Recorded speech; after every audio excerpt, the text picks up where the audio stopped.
So இந்த 6 விஷயங்கள் 6 topic தான் சாஸ்திரம் சொல்லி கொடுக்கும். எந்த சாஸ்திரத்தில் நீங்கள் எந்த புக்கை எடுத்து அந்த ரிலேட்டட் விஷயம் படிக்கிறீங்க அப்படின்னு சொன்னாலும் இந்த 6 விஷயங்கள் வந்து சாஸ்திரத்தில் சொல்லி கொடுக்கப்படும்.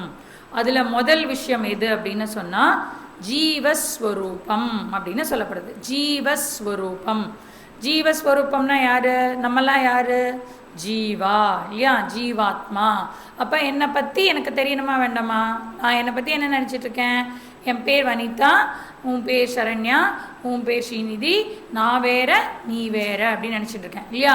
ஆனால் பேரு வயசில் வேற வேற, பாடி வைஸில் வேற வேற. ஆனால் உண்மையில் வந்து ஜீவாத்மா அப்படின்ற ஒரு பாணியில் பார்த்தோன்னு சொன்னால் எல்லாருமே ஈக்குவல் இல்லையா? அப்போ அந்த ஜீவத்தோட ஸ்வரூபம் என்ன? ஸ்வரூபம்னா என்ன? உண்மை தன்மை அப்படின்னு சொல்கிறோம்ல, அதுக்கு பேர் தான் ஜீவா ஸ்வரூபம். இப்போ வந்து என்னோட ஸ்வரூபத்தை நீ பார்த்துடாத அப்படின்னு நம்ம சம்டைம்ஸ் கோவத்தில் சொல்லுவோம். அப்படின்னா என்ன அர்த்தம்? என்னோட உண்மையான ஒரு நிலை இருக்குது, அதுக்கு என்னை தள்ளி விட்டுடாத அப்படின்னு நம்ம வந்து கோவத்தில் அதை யூஸ் பண்ணுவோம். ஆனால் ஆக்சுவலி வந்து ஜீவஸ்வரூப அப்படின்னு சொல்கிறது வந்து என்னுடைய உண்மையான நிலை என்ன, அது தெரியாததுனால தான் நான் வந்து கோபஸ்வரூபி, நான் வந்து எனக்கு வந்து ஆசை ஸ்வரூபி, இந்த மாதிரி எதுவும் நினச்சிட்டு இருக்கோம். என்னோடய உண்மைத்தன்மை தெரிஞ்சிச்சுன்னா நான் அப்படி நினைக்க மாட்டேன். இப்போ ஃபஸ்ட்டு டாபிக் என்ன கவர் பண்ண போகிறது அப்படின்னா ஜீவஸ்வரூப. அது வந்து ஃபஸ்ட்டு டாபிக். ரெண்டாவது, இந்த ஜீவா எங்கே வாழ்ந்துட்டு இருக்கான் அப்படின்னு பார்த்தா இந்த ஜெகத்தில் வாழ்ந்துட்டு இருக்கான் இல்லையா? இந்த உலகத்தில் வாழ்ந்துட்டு இருக்கான். அப்போ இந்த உலகத்தோடு என்னால் வந்து இன்ட்ராக்ட் பண்ண முடியுது இல்லையா? இந்த உலகத்தில் வந்து என்னால் வந்து செடி கொடியெல்லாம் இருக்குது, அந்த செடி கொடி வந்து எப்படி இருக்கும்னு தெரியும். அதிலேருந்து வர அந்த உணவு ஆகாரங்களை என்னால் சாப்பிட முடியுது. நிலத்துலேருந்து வர தண்ணி என்னால் குடிக்க முடியறது. அப்புறம் இது வந்து நல்லது, இது வந்து சாப்பிடக்கூடாது, இது வந்து விஷச்செடி, இது வந்து நல்ல செடி, அந்த மாதிரிலாம் எப்படி தெரியுது? எப்படி நம்ம அதெல்லாம் இது பண்ணுறோம் அப்படின்னு சொன்னால் நம்மளோட உடம்பும் இந்த ஜெகத்தால் ஆனதும் ஒரே மாதிரி டிரான்சாக்ஷன் இருக்கிறதுனால நம்மளுடைய பிரபஞ்சமாக இது சொல்லப்படுறது. இப்போ வந்து சில மிருகங்கள்லாம் பார்த்திங்கன்னா வெறும் தண்ணியில் மட்டும்தான் வாழும் இல்லையா? இந்த சின்ன சின்ன ஒரு இதெல்லாம் இருக்கும், அது வந்து தண்ணியில் மட்டும்தான் அதோட வாழ்க்கை. ஸோ அதோட பிரபஞ்சம் எங்கே இருக்குன்னா தண்ணி மட்டும்தான் வாழ்க்கை. தண்ணியிலேருந்து வெளியில் எடுத்துட்டா அதுக்கு வந்து வாழ்க்கை கிடையாது. அந்த மாதிரி நம்மளோடது வந்து இந்த பூமி மட்டும் கிடையாது, நம்மளோட அந்த சூக்ஷ்ம சரீரத்தோடு இருக்கிறதெல்லாம் வந்து என்டையர் பிரபஞ்சத்திலேயே நம்மளால் வந்து வாழ முடியும். அப்போ இந்த பிரபஞ்சத்தோட ஸ்வரூபம் என்ன அப்படின்னு எனக்கு தெரியணும். ஃபஸ்ட்டு ஜீவாவோட ஸ்வரூபம் தெரியணும், ரெண்டாவது பிரபஞ்சத்தோட ஸ்வரூபம், ஜெகத் ஸ்வரூபம். அது வந்து ரெண்டாவது பாயிண்ட். ஜெகத்துன்னு எழுதிக்கலாம், இல்லை பிரபஞ்சம்னு எழுதிக்கலாம், எது முடியறதோ அது. அதுக்கப்புறம் மூணாவது பாயிண்ட் என்ன அப்படின்னு சொன்னால் ஜீவா இருக்கான், ஜெகத் இருக்குது, இது ரெண்டையும் உருவாக்கியவர் யார்? ஈஸ்வரா. அப்போ அவரை பற்றி தெரியணுமா வேண்டாமா எனக்கு? அப்போ சாஸ்திரம் எதை சொல்லிக் கொடுக்கறது அப்படின்னு சொன்னால் இந்த மூணாவது பாயிண்ட்டையும் சொல்லிக் கொடுக்கறது. ஜீவா ஸ்வரூபத்தை சொல்லிக் கொடுக்கறது, ஜெகத் ஸ்வரூபத்தை சொல்லிக் கொடுக்கறது, அதை ரெண்டையும் உருவாக்கி ஈஸ்வர ஸ்வரூபத்தை சொல்லிக் கொடுக்கிறது. ஸோ இது வந்து மூன்றாவது டாபிக். 6 டாபிக்னு சொல்லிப்போம் நம்ம இல்லையா? ஸோ மூணாவது டாபிக். நாலாவது டாபிக் என்ன அப்படின்னு சொன்னால் சம்சார ஸ்வரூபம் அப்படின்னு சொல்லப்படுது. சம்சார ஸ்வரூபம். இந்த சம்சாரம் அப்படிங்கிறது வந்து எப்போ பார்த்தாலும் சம்சாரம் சம்சாரம் சொல்கிறீங்களே அப்படின்னா என்ன ஜி? அதுவும் நம்ம தமிழ்நாட்டில் மட்டும் அதுக்கு ஒரு ரொம்ப யூனிக்கான ஒரு பேரை வச்சுருக்காங்க இல்லை? ஒய்ஃப் வந்து சம்சாரம்னு வந்து இன்ட்ரடியூஸ் பண்ணுவாங்க. நம்மளும் அப்படியே உங்க இதுதான் உங்க தான் இவங்க தான் உங்கள் சம்சாரமா அப்படின்னு கேட்போம். ஆனால் சம்ஸ்கிருதத்தில் சம்சார அப்படின்னு சொன்னால் நமக்கு இருக்கக்கூடிய பிரச்சனை, நமக்கு இருக்கக்கூடிய ப்ராப்ளம்க்கு பேர் தான் சம்சார அப்படின்னு அர்த்தம். அப்போ சம்சார ஸ்வரூபம். அப்போ இங்கே இருக்கிற எல்லாருக்கும் ஒரே மாதிரி ப்ராப்ளம் இருக்கா அப்படின்னு கேட்டால் ஒருத்தங்களுக்கு ஒரு ப்ராப்ளம் இருக்குது இல்லையா? ஒருத்தங்களுக்கு வந்து வேலையில் பிரச்சனை இருக்கும், இன்னொருத்தங்களுக்கு வந்து ரிலேஷன்ஷிப்பில் பிரச்சனை இருக்கும், இன்னொருத்தங்களுக்கு சம்பளத்தில் பிரச்சனை இருக்கும், இன்னொருத்தங்களுக்கு வந்து ஹெல்த்தில் பிரச்சனை இருக்கும். எல்லாம் விதமாக ப்ராப்ளம் இருக்கும். யாராவது ஒருத்தங்களுக்கு ப்ராப்ளம் இல்லாமல் இந்த உலகத்தில் 600 பில்லியன் கோடி ஜனங்க இருக்காங்க. ப்ராப்ளம் இல்லாத ஒரே ஒரு பர்சனை நீங்கள் சொல்ல முடியுமானா சொல்ல முடியாது. எல்லாருக்கும் ஏதோ ஒரு ப்ராப்ளம் இருந்துகிட்டே தான் இருக்கும். ஞானிக்கும் ப்ராப்ளம் இருக்கும், ஞானிக்கு ப்ராப்ளம் இல்லாமல் இருக்காது. ஞானி அந்த ப்ராப்ளமை பெருசாக எடுத்துக்க மாட்டார், அவ்வளோதான். ஞானிக்கும் ப்ராப்ளம் ஏதாவது இருக்கும், ஏன்னா அவருக்கும் இந்த உடம்பை வச்சுருந்தானே அவரும் இருக்கார். ஸோ ப்ராப்ளம் ஞானிக்கும் இருக்கும். ஸோ அப்படி வந்து விதவிதமான பிரச்சனைகள் எல்லாருக்கும் இருக்குது. அப்போ இது எல்லாத்துக்கும் ஒரே பேர் என்ன கொடுத்துருக்கா அப்படின்னா சம்சாரக அப்படின்னு கொடுத்துருக்கா. இப்போ எல்லாருக்கும் விதவிதமான பிரச்சனை இருந்தாலும் இந்த பிரச்சனை எல்லாத்தையும் நம்ம வந்து ஒரே இதுக்கு கீழே கொண்டு வரணும் அப்படின்னு சொன்னால் எப்படி கொண்டு வரலாம் அப்படின்னு சொன்னால், இப்போ எங்கே தெரியுமா ப்ராப்ளம், எல்லாம் ஒரே மாதிரி இருந்துச்சுன்னா பிரச்சனை கிடையாது, மாறி மாறி இருக்கிறது தான் பிரச்சனை இல்லையா? நம்ம வந்து ஒரு விஷயம் எனக்கு கிடச்சிடுச்சுன்னு நான் சந்தோஷப்பட்டுட்டே இருக்கும் போதே அந்த விஷயம் என்ன கையை விட்டு போயிடுறது. அப்புறம் இந்த விஷயம் கையை விட்டு போயிடுத்து நான் துக்கத்தில் தான் இருக்கணும் அப்படின்னு நினைக்கும் போது திடீர்னு எங்கேயாவது ஒரு இடத்துல கொஞ்சோண்டு ஒரு கீத்து மாதிரி ஒரு சந்தோஷம் வருது. அப்போ நான் சந்தோஷத்தில் இருக்கணுமா துக்கத்தில் இருக்கணுமா என்ன பண்ணணும்னே தெரியல. குருஜி சொல்கிற மாதிரி தூக்கம் சுகம், தூக்கம் சுகம், இப்படி தான் வந்து நம்ம வாழ்க்கை இருக்குது. அந்த இத்தினோண்டு சுகம் வர்றதுக்காக இவ்வளோ துக்கத்தை வந்து நம்ம அனுபவிச்சே ஆகணும் அப்படிங்கிற மாதிரி இருக்குது. அப்போ நான் சந்தோஷப்படணுமா துக்கப்படணுமா ஏதோ ஒன்று சொல்லிவிடுங்க, இதுதான் நான் படணும்னு சொன்னால் நான் அதை கண்டினியூஸாக பட்டுட்டு போகிறேன், என்னை மாற்றி மாற்றி என்னை வந்து கன்ஃபியூஸ் பண்ணாதீங்க அப்படின்னு நம்ம நினைக்கிறோம்ல சம்டைம்ஸ். அந்த விஷயத்துக்கு பேர் தான் சம்சாரக. அப்போ இந்த ப்ராப்ளம் வந்து என்ன இருக்குன்னா, மாறிக்கொண்டே இருக்கக்கூடிய இந்த விஷயத்தில் நான் எப்படி அதை எடுத்துக்கணும்னு எனக்கு தெரியல.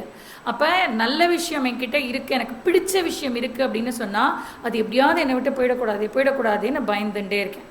அப்புறம் பிடிக்காத ஒரு விஷயம் இருந்ததுன்னு சொன்னால் அது என்னை விட்டு எப்படியாவது போயிடணும்னு நம்ம வந்து இது பண்ணிகிட்டே இருக்கோம் இல்லையா? அப்போ மாறி மாறி இருக்கக்கூடியதில் நான் என்ன பண்ணுறேன் அப்படின்னு சொன்னால் ஒரு பயம் வருது எனக்கு. இந்த விஷயம் என்னை விட்டு போயிடுத்துனா என்ன பண்ணுறதுன்னு ஒரு பயம் வருது, இந்த விஷயம் என்னை விட்டு போகாமல் இருந்துடுத்துனா என்ன பண்ணுறது அப்படின்னு பயம் வருது இல்லையா? அப்போ இந்த ரெண்டு பயத்தையும் சம்சாரம் ப்ராப்ளம் வந்து மாறிக்கிட்டே இருக்கிறது ப்ராப்ளம், அந்த மாறிக்கிட்டே இருக்கிற ப்ராப்ளமை நான் எப்படி கொண்டு போகிறேன், எப்படி அதை எடுக்கணும்னு எனக்கு தெரியாதனால ஒரு பயத்தில் போய் மாட்டிக்கிறேன் அப்படின்னு சொல்லப்படுது இல்லையா? அந்த ஃபியர் வருது. அந்த ஃபியர் வர்றதுனால என்ன ஆகுது, அந்த ஃபியர்னால நான் நினச்ச மாதிரியே அது வந்து பாரு நான் பயந்துட்டே இருந்தேன் அப்படியே நடந்துடுது, நான் அன்றைக்கே நினச்சேன் இப்படி தான் நினச்சேன்னு பயந்தேன் அதே மாதிரி நடந்துடுது அப்படின்னு சொன்னதுக்கப்புறம் நமக்கு என்ன வருது அப்படின்னா கோபம் வருது இல்லையா? அப்போ கோபம் வந்து சோகம் வருது. அப்போ இதெல்லாம் எங்கேருந்து ஆரம்பிக்குது அப்படின்னு சொன்னால் இது வந்து இந்த சம்சாரம், இது எல்லாத்துக்கும் ஒரு விதவிதமான பேர் வச்சுட்டு இருக்கோம் நம்ம. கோபம், சோகம், பயம், அதெல்லாம் எங்கே ஆரம்பிச்சிருக்கு அப்படின்னு சொன்னால் இந்த மாற்றத்தை நிகழ்ந்து கொண்டே இருக்கு இல்லையா? அந்த மாற்றத்தை எப்படி எனக்கு ஹேண்டில் பண்ணணும்னு தெரியாததுனால நான் மாட்டிக்கிட்டு இருக்கேன். அப்போ இதுக்கு பேர் தான் சம்சாரக அப்படின்னு சொல்லப்படுது. அப்போ சம்சார ஸ்வரூபம் அப்படின்னு சொல்லப்படுது. அப்போ நமக்கு வந்து அந்த சோகத்தையும் பயத்தையும் எப்படி ஹேண்டில் பண்ணணும் அப்படின்னு தெரிஞ்சிடுதுன்னா எனக்கு இந்த சம்சாரத்திலிருந்து விடுதலை அப்படின்னு சொல்லப்படுது. இதை தான் வந்து யார் கேட்டா, அர்ஜுனன் வந்து கீதையில் பகவான் கிட்ட கேட்டான் இல்லையா? அவனுக்கு என்ன ஆயிடுச்சு, பயம் வந்துடுச்சு. அவ்வளோ பெரிய வீராதி வீரன் வந்து சண்டை போடணும்னு நிற்கும் போது எதிர்க்க இருக்கிற ஜனங்களை பார்த்தோன்னே சொந்தக்காரங்க அப்படின்ற பற்று வந்ததுக்கப்புறம் இந்த சொந்தக்காரங்களெல்லாம் நான் கொன்னுட்டேன்னா என்ன ஆகுமோ, என் வாழ்க்கை எப்படி ஆகுமோ, நான் கில்ட்லேயே செத்து போயிடுவேனே அப்படின்னு சொல்லி அவனுக்கு ஒரு பயம் வந்து அந்த பயத்தினால என்ன வந்துருச்சு, அவனால் வந்து சோகம் வந்துருச்சு. அவனால் வந்து என்னால் இதுக்கு மேலே வில்லை தூக்கவே முடியாதுன்னு வில்லை கீழே போட்டுட்டான் இல்லையா? நம்ம அந்த ஃபோட்டோவில் பார்க்குறோம்ல, அவன் எப்படிப்பட்ட வீரன். அர்ஜுனன்னு சொன்னாலே வில்லாதி வில்லன் இல்லை, அவன் அந்த வில்லு வந்து அவன் கிட்டே இருக்கணும். அப்போ அப்படி இருந்தால் தான் அவன் வந்து அர்ஜுனன். ஆனால் அந்த வில்லை கீழே போட்டுட்டு எனக்கு வேண்டாம், எனக்கு பயமாக இருக்குது, என்னால் வந்து அவன் சொல்லுவான் எனக்கெல்லாம் வந்து உடம்பெல்லாம் புல்லரிக்கிறது அர்ஜுனா கிருஷ்ணா, என்னால் ஒன்றுமே முடியல அப்படின்னு சொல்லி எனக்கு பயமாக இருக்குது அப்படின்னு அந்த லெவலுக்கு சொல்லுவான். ஏன் அப்படின்னு சொன்னால் இந்த மாற்றத்தை அவனால் ஒத்துக்கொள்ள முடியவில்லை. அப்போ அந்த சம்சாரம் தான் கீதைக்கு காரணமாக இருந்தது. அப்போ சம்சார விஷய, அதுதான் வந்து மூணாவது. சம்சார ஸ்வரூபம் என்றால் என்ன? அப்போ நம்ம வந்து என்ன பண்ணிட்டு இருக்கோம், எப்போ பார்த்தாலும் சம்சாரத்தில் ஓடிண்டே இருக்கோம். அந்த சம்சாரத்துக்கு ஆக்சுவல் காரணம் என்னன்றது எங்கே தெரிஞ்சுக்கிறோன்னா இந்த மாதிரி கிளாஸ்க்கு எங்கேயாவது வந்தால் தான் சம்சாரத்துக்கு ஒரு காரணம் இருக்குது அப்படின்னு நமக்கு தெரியாது. அப்போ அது வந்து 4வது பாயிண்ட். 5வது பாயிண்ட் என்ன அப்படின்னு சொன்னால் இந்த சம்சாரத்துலேருந்து விடுதலை வேணும் எனக்கு இல்லையா? என்னால் முடியல ஜி, எப்போ பார்த்தாலும் மாறி மாறி இருந்துகிட்டே இருக்குது, எவ்வளோதான் நானும் வந்து ஈடு கொடுத்துட்டே இருக்கிறது, இதுலேருந்து தப்பிக்கிறதுக்கு ஏதாவது வழி இருக்கா அப்படின்னு கேட்டால் இருக்குது அப்படிங்கிறது சாஸ்திரம். அது என்ன அப்படின்னு சொன்னால் அதுக்கு பேர் தான் மோக்ஷம். நீ மோக்ஷம் மட்டும் அடைஞ்சிட்டேன்னு வச்சுக்கோயேன், உனக்கு எந்த ப்ராப்ளமுமே ப்ராப்ளமாக தெரியாது அப்படின்னு சொல்லி மோக்ஷஸ்வரூப. அது வந்து 5வது பாயிண்ட். 5வது பாயிண்ட் என்னது? மோக்ஷஸ்வரூப, 5வது பாயிண்ட். 6வது பாயிண்ட் என்ன அப்படின்னு சொன்னால், இப்போ வந்து சம்சாரம் இருக்குது என்ன, அந்த சம்சாரம் போகிறதுக்கு மோட்சம் இருக்குது, இது ரெண்டும் இருக்குது. அப்போ டைரெக்டாக சம்சாரத்தில் இருக்கிறவன் டைரெக்டாக மோட்சம் அடைஞ்சிட முடியுமா அப்படின்னு கேட்டால், அதில் நடுவில் ஒரு முக்கியமான விஷயம் இருக்குது. என்னன்னா குவாலிஃபிகேஷன் ஒன்று இருக்குது. டைரெக்டாக சம்சாரத்தில் இருக்கிறவன் எல்லாம் மோட்சத்தை அடைஞ்சிட முடிய மாட்டேங்குது. ப்ராப்ளம் மட்டுமே என்னோட சொல்யூஷனை வந்து கொடுக்க மாட்டேங்குது. அதுக்கு நடுவில் என்ன நான் வந்து ப்ரிப்பேர் பண்ணிக்கணும் இல்லையா? நான் வந்து இப்போ வந்து எனக்கு கேன்சர் இருக்குது அப்படின்னு சொன்னால் டாக்டர் வந்து என்ன பண்ணணும்? அதுக்கு ட்ரீட்மெண்ட் கொடுக்கணும். ட்ரீட்மெண்ட் கொடுத்தா தான் எனக்கு சரியாகும். அந்த மாதிரி சம்சார ரோகம் என்கிட்ட இருக்குது அப்படின்னா ட்ரீட்மெண்ட் வந்து உனக்கு அதோட பலன் வந்து மோக்ஷம் அப்படின்னு சொன்னால் அதுக்கு கொடுக்க வேண்டிய ட்ரீட்மெண்ட்டில் ப்ராசஸ் இருக்குது. நீங்கள் வந்து இதை இந்த டேப்லெட்ஸ் எடுத்துக்கணும், மாதத்துக்கு ஒரு தடவை நீங்கள் வந்து விசிட் பண்ணணும், கீமோதெரப்பி பண்ணணும், ரேடியேஷன் பண்ணணும், இதெல்லாம் லைனாக சொல்கிறாங்கல்ல. அந்த மாதிரி சில ப்ரொசீஜர்ஸ் எல்லாம் பண்ணாதான் நான் என்னால் அந்த ரோகத்திலிருந்து வெளியில் வர முடியும். அப்போ அந்த மாதிரி அதுக்கு பேர் என்ன அப்படின்னு சொன்னால் சாதனா ஸ்வரூபம். சாதனா ஸ்வரூபம் அதாவது இந்த சம்சார ரோகத்திலிருந்து விடுதலை அப்படிங்கிறது மோக்ஷம் அப்படின்னு நான் எடுத்துட்டேன்னா, அந்த சம்சார சாகரத்திலிருந்து ரோகத்திலிருந்து நான் வெளியில் வர்றதுக்கு சில ட்ரீட்மெண்ட்ஸ் நான் எடுத்துக்கணும். அதுக்கு பேர் சாதனா ஸ்வரூபம் அப்படின்னு 6 பாயிண்ட் வந்து கொடுக்கப்பட்டிருக்கு. இது வந்து வெரி வெரி இம்பார்ட்டண்ட். தத்துவபோதத்தோட அந்த ஒரு இன்ட்ரொடக்ஷனில் தான் இந்த மாதிரியெல்லாம் நமக்கு கிடைக்கும். இது வந்து 6 பாயிண்ட். ஸோ இப்போ இந்த டெக்ஸ்ட்டில் வந்து நம்ம இந்த 6ஐயும் அட்ரஸ் பண்ணுற விதமாக நம்ம வந்து படிக்க போகிறோம். ஜீவஸ்வரூப, ஜகத்ஸ்வரூப, ஈஸ்வரஸ்வரூப, சம்சாரஸ்வரூப, மோக்ஷஸ்வரூப, சாதனா ஸ்வரூப. இந்த 6 விஷயமும் நம்ம வந்து படிக்க போகிறோம் அப்படின்னு சொல்லப்படுது. அப்போ ஓகே ஜி, இந்த 6 விஷயம் நான் படிச்சிடுறேன் ஜி. படித்ததுக்கப்புறம் என்ன ஜி ஆகும் அப்படின்னு நம்ம அடுத்தது கேள்வி கேட்போம்ல. அந்த மாதிரி இந்த 6ஐயும் நான் படித்தா என்ன ஆகும் அப்படின்னு சொன்னால், இந்த 5 விதமான பலன்கள் எனக்கு கிடைக்கும் அப்படின்னு சொல்லப்படுது. ஏன்னா பலன் வந்து எனக்கு தெரியணும் இல்லையா? பலன் தெரிஞ்சால் தான் ஒரு விஷயத்தில் போய் என்னால் படிக்க முடியும் இல்லையா? ஸோ அந்த 5 பலன் என்ன அப்படின்னு நம்ம தெரிஞ்சுக்கலாம். அப்போ இந்த 5 பலன் நம்ம பார்த்தோம் அப்படின்னு சொன்னாலே இது வந்து எப்படி எல்லாருக்கும் இம்பார்ட்டண்ட்டாக இருக்குது. ஜி எனக்கு டைமே இல்லை ஜி, நீங்கள் சாஸ்திரத்துக்கு வர சொல்கிறீங்க, ஆனால் எனக்கு பாருங்கள் I am very very busy you see அப்படின்னு சொன்னோன்னா, தயவு செஞ்சு பிஸி பர்சனுக்கு தான்ப்பா சாஸ்திரம் வேணும். ஏன்னா அந்த பிஸி வேர்ல்டை எப்படி ஹேண்டில் பண்ணோன்னு தெரியாமல் போய் முட்டிக்கிறோம் இல்லை? அந்த ப்ராப்ளம்ஸை வந்து எப்படி ஹேண்டில் பண்ணுறதுனே தெரியாமல் போய் முட்டிக்கிறோம். அப்போ ப்ராப்ளம்ஸ் நடுவில் இருக்கிறவனுக்கு சாஸ்திரம் ரொம்ப ரெலவெண்ட். அதனால தான் எல்லாரையும் வந்து நீங்கள் வாங்க நீங்கள் வாங்க நீங்கள் வாங்கன்னு, ஏன்னா நல்லா தெரியுது எல்லாரும் வந்து ப்ராப்ளம்ஸில் மாட்டிக்கிட்டு இருக்கோம் அப்படின்னு தெரியுது. எப்படி தெரியுது உங்களுக்கு? ஏதாவது சிசிடிவி கேமரா வச்சுருக்கீங்களா அப்படி கேட்டால், பிறந்துட்டோம்ல ஜீவாவாக இருக்கோம், ஜீவாவாக இருக்கான்னா ஏதோ ஒரு பிரச்சனை இருக்கும், அந்த பிரச்சனையை எப்படி ஹேண்டில் பண்ணுறதுன்னு தெரியாது. அப்போ அதுக்கு தான் சாஸ்திரம் இருக்குது. அதனால சாஸ்திரம் படிக்க வாங்க. அப்போ பிஸியாக இருக்கிற பர்சனுக்கு வந்து டெஃபினட்டாக சாஸ்திரம் வேணும். அட்லீஸ்ட் எவ்ரிடே 1 ஹவராவது கிளாஸ் கேட்டால் தான் என் வாழ்க்கை வந்து கொஞ்சம் அந்த இது வந்து இருக்கும். குருஜி வந்து கேட்பார், கிளாஸ் கேட்காத அன்னைக்கும் கிளாஸ் கேட்ட அன்னைக்கும் உன் மைண்ட் எப்படி இருக்குன்னு நீ ஜட்ஜ் பண்ணு அப்படின்னு சொல்லுவார். அந்த டிஃப்ரென்ஸ் நல்லா தெரியும். அப்போ டெய்லியும் ஒரு கிளாஸ் போட்டு கேட்டுடணும். அதையும் வந்து எந்தெந்த கிளாஸோலாம் கேட்காம சிஸ்டமேட்டிக்காக நம்ம இப்போ இவ்வளோ நாள் எடுத்திருக்கோம்ல, அந்த கிளாஸையே சிஸ்டமேட்டிக்காக 1 by 1 கிளாஸ் கேட்டுட்டே வந்தேன் அப்படின்னா மைண்டு வந்து கிளியராக இருக்கும். ஸோ அந்த மாதிரி 5 விதமான பெனிஃபிட்ஸ் இருக்குது அப்படின்னு சொல்கிறோம். 5 விதமான பெனிஃபிட்ஸ் என்ன அப்படின்னு சொன்னால், அஜ்ஞான நிவர்த்திஹி, அஜ்ஞான நிவர்த்திஹி அப்படின்னு சொல்லுவோம். அஜ்ஞான நிவர்த்தி அப்படின்னு சொன்னால், எனக்கு வந்து இப்போ நம்ம சொன்னோம்ல, ஜீவஸ்வரூப, ஜகத்ஸ்வரூப, ஈஸ்வரஸ்வரூப, இதெல்லாம் சொன்னோம்ல, இதெல்லாம் நமக்கு முழுசாக தெரியல. அதை பற்றி ஃபுல் நாலேஜ் நமக்கு இல்லை இல்லையா? அதனால் அதெல்லாம் தெரிஞ்சுக்கணும். அப்போ ஜீவ பிரபஞ்ச ஈஸ்வரா பற்றிய அஜ்ஞானம் என்கிட்ட இருக்குது. சொத்து, மிகப்பெரிய சொத்தோடு பிறந்திருக்கோம் நம்மலாம். நம்ம என்ன நினச்சிட்டு இருக்கோம், நம்ம பிறக்கும் போது நமக்கு எந்த சொத்துமே இல்லை, தாத்தா பாட்டி சொத்து இல்லை, நமக்கு வந்து மூதாதையர்கள் சொத்து இல்லைன்னு நினச்சிட்டு இருக்கோம். ஆனால் மிகப்பெரிய சொத்தோடு பிறந்திருக்கோம். என்ன சொத்துன்னா அஜ்ஞானம் அப்படிங்கிறது எல்லாருக்கும் கொடுத்துருக்கான் பகவான். ஈக்குவலாக கொடுத்துருக்கான். பிறந்த எல்லாருக்கும் அஜ்ஞானம் கொடுத்துருக்கான். சில பேர் வந்து அந்த அஜ்ஞானத்தை சீக்கிரம் ஐடென்டிஃபை பண்ணி ஞானத்தை வந்து அடைஞ்சிடுறா. சில பேர் அந்த அஜ்ஞானத்தோடையே திருப்பி திருப்பி திருப்பி உழண்டு வந்துட்டுருக்கோம். அப்போ அஜ்ஞான நிவர்த்தி அப்படிங்கிறது வந்து ஃபஸ்ட்டு பெனிஃபிட் எனக்கு கிடைக்கும். ஏன்னா இந்த அஜ்ஞானம் தான் எனக்கு மிகப்பெரிய ப்ராப்ளம் லைஃப்பில். அதனால் அஜ்ஞான நிவர்த்தி ஃபஸ்ட்டு கிடைக்கணும். ரெண்டாவது வந்து சம்சய நிவர்த்தி அப்படின்னு சொல்லப்படுது. சம்சய நிவர்த்தி. சம்சய அப்படின்னு சொன்னால் என்ன அர்த்தம்னா, ஏகப்பட்ட டவுட்ஸ் இருக்குது எனக்கு வாழ்க்கையில், இல்லையா? டவுட்ஸுக்கு ஏதாவது குறைச்சலா? நிறைய டவுட் இருக்குது. நம்ம வந்து நீங்கள் வாங்கலேன், பூஜைக்கு வாங்கலேன் அப்படின்னா, பூஜைக்கு வந்தால் என்னோடய ப்ராப்ளம்ஸ்லாம் சரியாயிடுமா ஜி, எல்லா ப்ராப்ளம்ஸும் சரியாயிடுமா அப்படின்னு நம்ம கேட்குறோம்ல. அதெல்லாம் என்னது? டவுட்டு. அப்போ நமக்கு எல்லாத்துலேயுமே லைஃப்பில் வந்து டவுட்ஸ் இருக்கும்.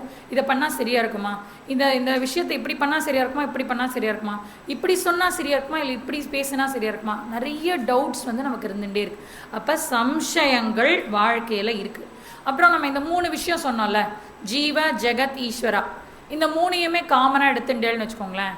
நமக்கு கேள்வி இருக்கா இல்லையா, நான் ஏன் பிறந்தேனே எனக்கு தெரியல, எதுக்காக பிறந்தேன், என்ன பண்ணணும், காரணமே தெரியலையே எனக்கு, அப்புறம் இந்த ஃபேமிலியில் நான் ஏன் பிறந்தேன், வேறு எங்கேயாவது பிறந்திருக்கலாமே, இந்த தேசத்தில் ஏன் நான் பிறந்தேன், வேறு வீட்டில் போய் பிறந்திருக்கலாமே, இந்த மாதிரி டவுட்ஸ்லாம் இருக்குல்ல. அப்போ எல்லா கேள்விகளும் எனக்கு இருக்குது. ஜீவா பொறுத்த வரைக்கும் அந்த கேள்வி இருக்குது, இல்லையா? எனக்கு ஏன் பகவான் இந்த முகத்தை கொடுத்தான், எனக்கு ஏன் இந்த கலரை கொடுத்தான், எல்லா கேள்வியும் இருக்குது. அடுத்தது இந்த ஜெகத், சும்மா இருக்கலாம்ல, எதுக்கு இந்த உலகத்தை படைப்பானே, உலகத்தை படைச்சிட்டு நம்மளை வேறு அதில் வந்து உட்கார வச்சுட்டு, அப்புறம் உனக்கு பாவ புண்ணியம் இருக்குது, இதை நீ அனுபவி, அதை அனுபவின்னு சொல்லி பிரச்சனைகளை கொடுத்து, எதுக்கு தான் பகவான் இதை பண்ணுறாரு, எதுக்கு இந்த ஜெகத்தை உருவாக்குனாரு? அதுவும் இந்த கதைகள்லாம் போய் பார்த்தோன்னா நிறைய விதவிதமான காரணங்கள் சொல்வார். ஜெகத்தை வந்து கடவுள் இதுக்காக தான் படைச்சார், அதுக்காக தான் படைச்சார். அப்போ எதுக்காக தான் ஜெகத்தை படைச்சார் பகவான்? இந்த ஒரு ஜெகத் தான் இருக்கா, இல்லை இந்த மாதிரி நிறைய ஜெகத் இருக்கா? அப்புறம் இந்த இந்திரன் சந்திரன்லாம் சொல்கிறாங்களே, அந்த மாதிரிலாம் இருக்காங்களா இல்லையா? கேள்வியெல்லாம் நமக்கு இருக்குல்ல. பித்ரு காரியம்லாம் நான் பண்ணுறேனே, அந்த பித்ருக்கு தான் அது போய் சேர்றதா? அவள் மறுபிறவி எடுத்துட்டான்னா அந்த பித்ருக்கு வந்து இருக்காதே, அப்போ நான் எதுக்கு பண்ணணும்? அந்த கேரண்டி தெரிஞ்சால் நான் வந்து பித்ருக்காரியங்களை நிறுத்திடலாம்ல. இந்த மாதிரி நிறைய டவுட்ஸ்லாம் நமக்கு ஜெகத் ரிலேட்டடாக இருக்குல்ல. அப்போ அது வந்து ஜெகத், அந்த ரிலேட்டட் டவுட்ஸும் அந்த சம்சய நிவர்த்தி நடக்கும். ஸோ ஜீவா பற்றிய கேள்விகளுக்கும் விடை கிடைக்கும், அப்புறம் ஜெகத்தை பற்றிய கேள்விகளுக்கும் விடை கிடைக்கும். அப்புறம் முக்கியமாக உட்காந்துட்டு இருக்காரே ஈஸ்வரா, அவரை பற்றி சொல்லுங்க, அவர் இருக்காரா இல்லையா? முதல்ல அந்த டவுட் எனக்கு இருக்குது ஜி. கண்டிப்பாக அவர் இருக்கிற மாதிரி தெரியல. எனக்கு இருக்கிற ப்ராப்ளம்ஸ்க்கு, நான் கேட்குற கேள்விக்கு அவர் இருக்கிற மாதிரி கண்டிப்பாக எனக்கு தெரியல. அப்புறம் இந்த கடவுள் இன்ட்ரடியூஸ் பண்ணுறீங்க, அந்த கடவுள் இன்ட்ரடியூஸ் பண்ணுறீங்க, ஒரு கடவுளோட நிற்க மாட்டிங்களா? 30 முக்கோடி தேவர்களை சொல்லி எவ்வளோ கன்ஃபியூஸ் பண்ணுறீங்க, எவ்வளோ கதை சொல்கிறீங்க, முடியல ஜி, எங்களால் ஹேண்டிலே பண்ண முடியல. கடவுளுக்கு முதல்ல 2 கையா 4 கையா இல்லை 16 கையா? இப்போ துர்காவுக்கு வந்து நம்ம வந்து இது வந்து கொண்டாட போகிறோம் இல்லையா, நவராத்திரி. அதில் வந்து துர்கைக்கு எவ்வளோ கை போடுவா? பயங்கரமாக ஃபுல்லாக கை போட்டு அதில் இங்கே ஒரு இது, அது ஒரு ஏகப்பட்ட ஆயுதங்கள்லாம் கொடுத்து அவ்வளோ. அப்போ எவ்வளோ தான் இருக்குது பகவானுக்கு கை. அங்கே வெளியில் நம்ம வரும்போது பார்த்துருந்தோம்னா அங்கே வந்து விஸ்வரூப தர்சனம் அப்படின்னு சொல்லிட்டு கிருஷ்ணருக்கு வந்து இவ்வளோ முகங்கள். அப்போ நிஜமாகவே அழகு கிருஷ்ணரா இல்லை அந்த கிருஷ்ணரா, எந்த கிருஷ்ணர் எடுத்துக்கணும்? பகவான் நிஜமாகவே யார்? அப்போ இந்த கேள்வியெல்லாம் இருக்கா இல்லையா, நமக்கு வந்திருக்கா இல்லையா? அப்போ சம்சய நிவர்த்தி. அப்போ இந்த கேள்விகளுக்கான பதிலெலாம் எங்கே கிடைக்கிறது? சாஸ்திரத்தில் கிடைக்கிறது. எந்த இடத்துல கிடைக்கிறது? ஈஸ்வர ஸ்வரூபா. அந்த முன்னாடியோட கனெக்ட் பண்ணணும். நம்ம ஈஸ்வர ஸ்வரூபா படிக்கும்போது இந்த கேள்விகளுக்கான பதிலெலாம் எனக்கு கிடைக்கும். அப்போ சம்சய நிவர்த்தி அப்படிங்கிறது வந்து 2வது ப்ராப்ளம். 3வது ப்ராப்ளம் என்ன தெரியுமா? இப்போ டவுட்டு இருந்துட்டா கூட பரவாயில்ல, டவுட்டை கிளாரிஃபை பண்ணிடலாம். குழப்பமாக இருக்குது இல்லையா? டவுட்டுக்கும் குழப்பத்துக்கும் டிஃப்ரென்ஸ் இருக்குது இல்லையா? நான் வந்து டவுட் இருக்கும்போது யார்கிட்டயா போய் லெஃப்டில் போகணுமா ரைட்டில் போகணுமா அப்படி கேட்டால் அது வந்து டவுட். இல்லை லெஃப்டில் தான் போகணும், நான் அன்றைக்கி ஒரு நாள் பார்த்தேன் அப்படின்னு சொல்லிட்டு லெஃப்டில் போய் அங்கே இங்கே சுற்றி எங்கள் வீடுன்னே தெரியாமல் கன்ஃபியூஸ் ஆகி அப்படியெல்லாம் சுற்றிக்கிட்டு இருக்கோம்ல, அது வந்து குழப்பமான நிலை அப்படின்னு சொல்லப்படுது. அப்போ இங்கிலீஷில் வந்து மிஸ்கன்செப்ஷன் அப்படின்னு சொல்லுவோம் இல்லையா. அப்போ அந்த மாதிரி குழப்பங்கள் நிறைய இருக்குது அப்படின்னு சொல்லப்படுது. அப்போ முதல் குழப்பம் என்ன தெரியுமா, சாஸ்திரம் படிக்க வாங்க அப்படின்னு சொன்னால் சாஸ்திரம் படித்தே ஆகணுமாஜி, அது இல்லாமல் வாழ்க்கையில் எல்லோரும் சந்தோஷமாக இருக்காங்களே, இதை வேற நான் கட்டிட்டு ஏன்ஜி கிளாஸ்க்கு வரலன்னு திட்டு வாங்கி அதுக்கு வேற ஒரு இதை அனுபவிக்கணுமா, அதனால் சாஸ்திரம் படிக்கணுமா அப்படின்ற ஃபஸ்ட்டு ஒரு குழப்பம் நம்ம எல்லாருக்கும் இருக்கும் இல்லையா. ஆனால் ஒன்று மட்டும் சொல்வேன், இந்த சாஸ்திரத்தை யார் வந்து தீவிரமாக படிக்கிறாங்களோ அவங்க என்ன தெரியுமா சொல்லுவாங்க, நான் கொஞ்சம் ஏர்லியாகவே ஆரம்பிச்சிருக்கணும் ஜி சாஸ்திரத்தை, ரொம்ப லேட்டாக ஆரம்பிச்சிட்டேன் நான் வாழ்க்கையில் அப்படின்னு நினைப்பா. இப்போ 60 வயசில் ஆரம்பித்தவங்களும் அதை நினைப்பாங்க, அப்புறம் 30-35 வயசில் ஆரம்பித்தவங்க கூட அதை நினைப்பாங்க, நான் இன்னும் கொஞ்சம் வந்து ஏர்லியாக படிச்சிருந்தேன்னா எனக்கு இன்னும் கொஞ்சம் கிளாரிட்டியோட லைஃப்பில் சில மிஸ்டேக்ஸ் லைஃப்பில் நடக்காமல் இருந்திருக்குமோ அப்படின்னு யோசிப்பாங்க. அப்போ அந்த இடத்துல நமக்கு என்ன இருக்குது அப்படின்னா குழப்பங்கள் இருந்து கொண்டே இருக்கிறது. அப்புறம் இந்த குழப்பங்களில் வந்து என்ன தெரியுமா ப்ராப்ளம், இந்த குழப்பத்தை தீர்க்கறதுக்கு என்ன பண்ணுவோம், ஏதாவது ஒரு புக்கு ஆன்மீகத்தில் நாட்டம் இருக்குது அப்படின்னு சொன்னோன்னே குடுகுடுன்னு எடுத்து வச்சுட்டு விதவிதமாக புக்ஸ் எடுத்து படிக்க வேண்டியது.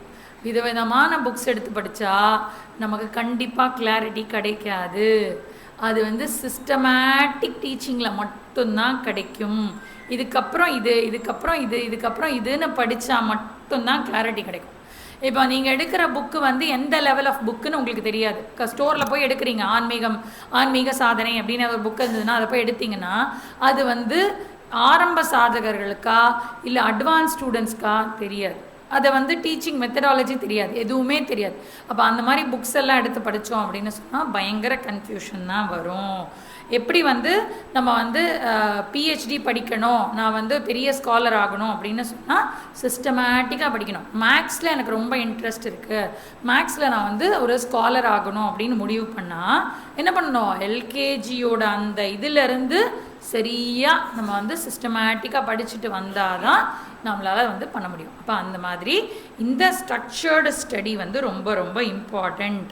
இப்போ நம்ம இஷ்டத்துக்கு புக்ஸ் எடுத்து அந்த டெக்ஸ்ட் படிக்கிறேன், இந்த டெக்ஸ்ட் படிக்கிறேன்னு இஷ்டத்துக்கு எடுத்து உபநிஷத்துலாம் சில பேர் எடுத்து வச்சு படிச்சுட்டு இருப்பான். அப்படிலாம் படிக்கிறது வந்து எதுக்கு சமானம் அப்படின்னு சொன்னால், இப்போ ஒரு கிரவுண்டில் வந்து நிறைய கல் போட்டு வச்சுருக்கா, கூச்சி வச்சுருக்கா, நிறைய கல் கூச்சை வச்சு அந்த கிரவுண்டை வந்து எதுக்காவது யூஸ் பண்ண முடியுமா, யூஸ் பண்ண முடியாது. ஆனால் அதே கற்களை நீங்கள் சரியாக அடுக்கி வச்சுட்டே வந்தீங்க அப்படின்னு சொன்னால் அது என்னவா மாறும், ஒரு ஹாலாக மாறும் இல்லையா. இதுக்கு முன்னாடி என்ன பண்ணியிருந்தோம், இந்த இடத்துல வந்து நிறைய கற்கள்லாம் போட்டு வச்சுருந்தோம். கல்லெல்லாம் இருக்குது, நிலம் இருக்குது, கிளாஸ் ரூம் ரெடியாக இருக்கான்னு கேட்டால் ரெடி இல்லை. அந்த கல்லெல்லாம் கரெக்டான அந்தந்த இதில் ஸ்ட்ரக்சரில் வச்சு அப்போ சிஸ்டமேட்டிக்காக அரேஞ்ச் பண்ணாதான் ஒரு ஹால் கிடைக்கும். அந்த ஹால் தான் எனக்கு யூஸ்ஃபுல்லாக இருக்கும். அந்த மாதிரி இஷ்டத்துக்கு புக்ஸ் எல்லாம் எடுத்து படிக்கிறேன் அப்படின்னு சொன்னால் வெரி சாரி, அதெல்லாம் சும்மா கல் சேர்த்து வைக்கிற மாதிரி, அதை சிஸ்டமேட்டிக்காக அடுக்கி வைக்கணும், அப்போ தான் வந்து யூஸ் ஆகும் அப்படின்னு சொல்லப்படுது. அப்போ அந்த மாதிரி நம்ம வந்து இதெல்லாத்தையும் நமக்கு போகணும் அப்படின்னு சொன்னால் இந்த சாஸ்திரம் படிக்கணும் அப்படின்னு சொல்லப்படுது. அதுவும் இல்லை இந்த சாஸ்திரம் வந்து நானே படிச்சிடலாமா, சரி சிஸ்டமேட்டிக்காக நீங்கள் வந்து இப்போ கோர்ஸ் புக்கு கொடுக்குறீல்ல, அந்த கோர்ஸ் புக்கை நானே உட்காந்து படிச்சிடுறேன் ஜி அப்படின்னு நம்ம சொன்னோன்னா அந்த மாதிரி படித்தோம் அப்படின்னு சொன்னால் அதில் முன்னுக்கு பின் சில இடத்துல முரணாக இருக்கிற மாதிரி இருக்கும். இப்போ வந்து ஒரு இடத்துல வந்து சாஸ்திரம் என்ன சொல்லும் அப்படின்னா சன்னியாசிகளை க்ளோரிஃபை பண்ணும், சன்னியாசிகள் வாழ்க்கை தான் பெஸ்ட்டு அப்படின்னு சொல்லும். நான் கர்மனா நான் பிரஜையா தனேன தியாகே நைக்கே அமிர்தத்வ மானஷோ அப்படின்னு சொல்லிட்டு நீ வந்து குழந்தைகள்னால உனக்கு வந்து இது அமிர்தத்துவம் கிடைக்காது, மோட்சம் கிடைக்காது, உனக்கு வந்து இது பணத்தினால கிடைக்காது, இது சந்ததியினால கிடைக்காது, இந்த மாதிரி லைனாக சொல்லும். அப்படின்னா தியாகே நைக்க அமிர்தத்துவம் அப்படின்னா சன்னியாசிகளால் தான் கிடைக்கும். இதனால தான் நம்ம வந்து சன்னியாசியை வந்து வரவேற்கும் போது இந்த ஸ்லோகம் இந்த மந்திரம் சொல்லி தான் வரவேற்போம். ந கர்மணான பிரஜயா தனேன தியாகே நைக்கே அமிர்தத்வமானஷு. ஏன்னா அவங்க வந்து எல்லாத்தையும் தியாகம் பண்ணி வந்திருக்காங்க அப்படிங்கிறத வந்து நம்ம வந்து நினைவுபடுத்திட்டு அவங்கள வந்து ரிசீவ் பண்ணுறதுக்காக இதை சொல்கிறோம். இந்த இடத்துல சாஸ்திரத்தில் ஒரு இடத்துல எப்படி இருக்கா, இன்னொரு இடத்துல நம்ம பார்த்தோம் அப்படின்னு சொன்னால் பிரஜாச்ச ஸ்வாத்தியாய பிரவச்சனேச்ச பிரஜானஸ்ச ஸ்வாத்தியாய பிரவச்சனேச்ச பிரஜாதிஷ்சா ஸ்வாத்தியாய பிரவச்சனேச்ச அப்படின்னு இதே மாதிரி அது என்ன சொல்கிறதுன்னா நீ வந்து கல்யாணம் பண்ணிக்கோ, குழந்தை பெற்றுக்கோ அதுதான் உனக்கு நல்லது அப்படின்னு அப்படி சொல்கிறது. அப்போ இதெல்லாம் மாற்றி மாற்றி சொல்கிறது எப்படி எடுத்துக்கிறது அப்படின்னு சொன்னால், அதுக்கு தான் வந்து இந்த மாதிரி சிஸ்டமேட்டிக்காக உட்காந்து ஒரு குருவோட படிக்கணும். அப்போ இதுக்கு எந்த மாதிரி இதை எப்படி புரிஞ்சுக்கணும், இந்த இடத்துல இதை எப்படி புரிஞ்சுக்கணும் அப்படின்னு சொல்லுவாள். அதனால தான் நம்ம என்ன சொல்கிறோம்னா, எல்லா கிளாஸும் நீங்கள் வந்து எல்லா கிளாஸும் இம்பார்ட்டன்ட்றீங்க, எல்லா டெக்ஸ்ட்டும் இம்பார்ட்டன்ட்றீங்க, எப்போ பார்த்தாலும் very important class very important கிளாஸ்னு எந்த கிளாஸு இம்பார்ட்டன்ட்னு எடுத்துக்கிறதுனே தெரில ஜி. இதே டெக்னிக்கை நீங்கள் யூஸ் பண்ணி எதுவுமே நாங்கள் இம்பார்ட்டன்ட் இல்லாமல் போயிடுறது அப்படின்னு நீங்கள்லாம் நினைக்கிறது எனக்கு தெரியறது. ஆனால் என்ன ப்ராப்ளம் தெரியுமா, இதை வந்து சிஸ்டமேட்டிக்காக படித்தா தான் வரும். அதனால தான் ஒரு கிளாஸும் இது இம்பார்ட்டன்ட் சொல்கிறோம். இப்போ ஒரே ஒரு லெக்சர், இப்போ வந்து ராமாயண நவாகம் அப்படின்னு எடுத்தோம். அது என்னது, ஒரு ராமாயண கதைகள் சொல்லக்கூடியது. அதில் ஒரு நாள் நான் ஹனுமனோடது மிஸ் பண்ணி சீதா மாதாவோடது வந்தால் கூட நோ ப்ராப்ளம். கதையில் இருக்கக்கூடிய எங்கேயாவது ஒரு ஸ்ட்ரக்சரில் இதை பற்றி அதை பற்றி நம்ம தெரிஞ்சுக்கலாம். அதெல்லாம் லெக்சர்ஸு. ஆனால் இதெல்லாம் லெக்சர் கிடையாது. இதெல்லாம் கிளாஸுக்கு வாங்க ஏன் சொல்கிறோன்னா, ஸ்கூலில் எப்படி சிஸ்டமேட்டிக்காக படிச்சிங்களோ அதே மாதிரி இதை சிஸ்டமேட்டிக்காக படிக்கணும். எப்படி ஸ்கூலில் ஒரு நாள் எக்ஸாமுக்கு இது போகல அப்படின்னு சொன்னால், கிளாஸுக்கு போகலன்னா என்ன பண்ணணும், அடுத்த நாள் அந்த நோட்ஸ் எல்லாம் எழுதிட்டு கிளாஸுக்கு போகணும். இல்லை அந்த மாதிரி இங்கேயும் வந்து ஒரு நாள் கிளாஸுக்கு வரல அப்படின்னு சொன்னால், அன்றைக்கி கிளாஸை உட்காந்து எப்படியாவது கேட்டுட்டு தான் அடுத்த நாள் கிளாஸுக்கு வரணும். அப்போ தான் உங்களுக்கு கனெக்ஷன் புரியும், இல்லாட்டி கனெக்ஷனே புரியாது. அதனால் இதை வந்து இதெல்லாம் படிக்கணும் அப்படின்னு சொன்னால், எனக்கு இது படித்தா தான் விபர்யய நிவர்த்தி. எங்கே பார்த்தோம், விபர்யய நிவர்த்தி தான் பார்த்தோமா? ஆமாம், 3வது டாபிக். அது வந்து விபர்யய நிவர்த்தி அப்படின்னு சொன்னேன். முதல் வந்து அஜ்ஞான நிவர்த்தி, 2வது சம்சய நிவர்த்தி, 3வது விபர்யய நிவர்த்தி. அது பேர் வந்து சொல்லலை, டைரெக்டாக வந்து குழப்பத்துக்கு போயிட்டேன். குழப்பம் அப்படிங்கிறது வந்து விபர்யய அப்படின்னு எழுதிக்கணும். ஸோ விபர்யய நிவர்த்தி அது வந்து 3வது டாப்பிக்கு. அதுக்கு தான் இவ்வளோ நேரம் எக்ஸ்பிளைன் பண்ணது, குழப்பத்துக்கு தான் இவ்வளோ நேரம் எக்ஸ்பிளைன் பண்ணேன். சரியா? அது வந்து 3வது. 4வது பாயிண்ட் என்ன அப்படின்னு சொன்னால், ஆகாத நிவர்த்தி அப்படின்னு சொல்லப்படுது. ஆகாத நிவர்த்தி அப்படின்னு சொன்னால், எனக்கு வந்து லைஃப் எப்படி இருக்குது அப்படின்னா, நான் எதிர்பார்க்காத நிறைய விஷயங்கள் எனக்கு நடக்கிறது இல்லையா. இப்போ வந்து ரோடில் வந்து எந்த இடத்துல குழி இருக்கும், எந்த இடத்துல வந்து மேடு இருக்குன்னே தெரியாது. அந்த மாதிரி ஒரு ரோடு. நேற்று பார்க்கும்போது ரோடு நல்லா இருந்திருக்கும், இன்றைக்கி திடீர்னு பார்த்தா மேடு பள்ளமாக இருக்கும், ஆட்டோவில் நம்மளால் போகவே முடியாது.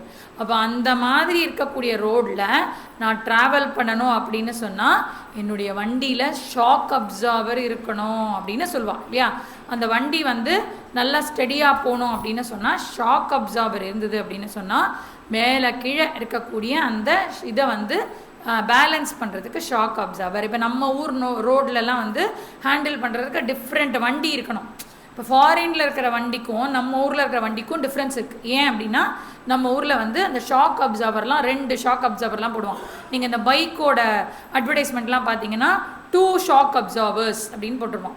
அப்போ அந்த 2 ஷாக் அப்சார்பர்ஸ் இருந்தால் தான் அந்த பள்ளத்தில் ஏறி இறக்கி போனால் சரியாக இருக்கும். அந்த மாதிரி எனக்கு வாழ்க்கையில் ஏகப்பட்ட ட்ராஜடி வரும். ட்ராஜடி மேலே ட்ராஜடி வந்து வந்துட்டே இருக்கும் இல்லையா. ஏன்னா நமக்கு வந்து நம்ம என்ன இது வரைக்கும் எல்லாம் நம்ம வாழ்க்கையில் எல்லாம் பண்ணியிருக்கோமோ அதை பொறுத்து எனக்கு ட்ராஜடி, அப்புறம் நல்ல விஷயங்கள் புண்ணிய காரியங்கள் பண்ணால் அதெல்லாம் கிடைக்கும். அப்போ அந்த மாதிரி எனக்கு மாறி மாறி வரும்போது அதை வந்து என்னை அஃபெக்ட் பண்ணாமல் இருக்கணும் அப்படின்னு சொன்னால், அதுக்கு சாஸ்திரம் இம்பார்ட்டண்ட். அப்போ ஆகாத நிவர்த்தி அப்படின்னு சொன்னால், நீங்கள் வந்து அந்த பயம் எல்லாம் எனக்கு போகிறதுக்கு, அந்த ஷாக் அப்சார்பர், அந்த ஷாக்கிலிருந்து எனக்கு வந்து விடுதலை ஆகிறது அப்படின்னு எழுதிக்கலாம். ஆகாத நிவர்த்திங்கிறது வந்து எனக்கு புது வேர்டாக இருக்குது இல்லையா. இப்போ அந்த ஆகாத நிவர்த்தி அப்படின்னா ஷாக்கிலிருந்து நான் வந்து எப்படி விடுபடுவது அப்படிங்கிறத சொல்லக்கூடிய விஷயங்கள். அப்போ அதில் நம்ம வந்து சாஸ்திரம் படிக்க படிக்க மைண்டு வந்து கொஞ்சம் டியூன் ஆகும் கொஞ்சம் கொஞ்சமாக. ஏன்னா சாஸ்திரத்தில் இங்கே நற்பண்புகள் என்ன பார்த்தோம், ஜென்ம மிருத்யு ஜராவியாதி துக்க தோஷ அனுதர்ஷனம் அப்படின்னு பார்த்தோம் இல்லையா. அப்போ அது ஒரு நற்பண்பாகவே சொல்கிறார் கிருஷ்ணரில், கீதையில் வந்து கிருஷ்ணர். அதாவது உனக்கு ஜென்ம மிருத்யு ஜரா வியாதி இது எல்லாத்தையும் நீ உட்காந்து அனலைஸ் பண்ணு. நீ வந்து உனக்கு உடம்பு முடியலன்னா எப்படியெல்லாம் இருக்கும் வாழ்க்கை அப்படிங்கிறத உட்காந்து சிந்தி அப்படிங்கிறார். நெகட்டிவ் ரீசனுக்காக கிடையாது, அதெல்லாம் வாழ்க்கையில் ஒரு ஸ்டேஜில் நமக்கு வரும். வயசாகிடுதுன்னா நமக்கு எப்படி இருக்கும் அப்படிலாம் உட்காந்து யோசிக்கணும். அப்போ இந்த மாதிரியெல்லாம் நம்ம யோசித்தோன்னா தான் எல்லாத்துக்குமே ப்ரிப்பேர்டாக இருப்போம். அப்போ நம்ம வந்து யோசித்து பார்க்கணும். இப்போ வந்து ஒரு இப்போ வந்து எங்கள் அப்பா வந்து 2.5 இயர்ஸ்க்கு முன்னாடி இறந்தார். அந்த இறந்த அன்னைக்கு எப்படி இருந்தது, அந்த நியூஸ் வந்து ட்ராஜடி அப்படின்னு இருந்தது இல்லையா? ட்ராஜடி லைஃப்பில் நடந்துடுது அப்படின்னு இருந்தது.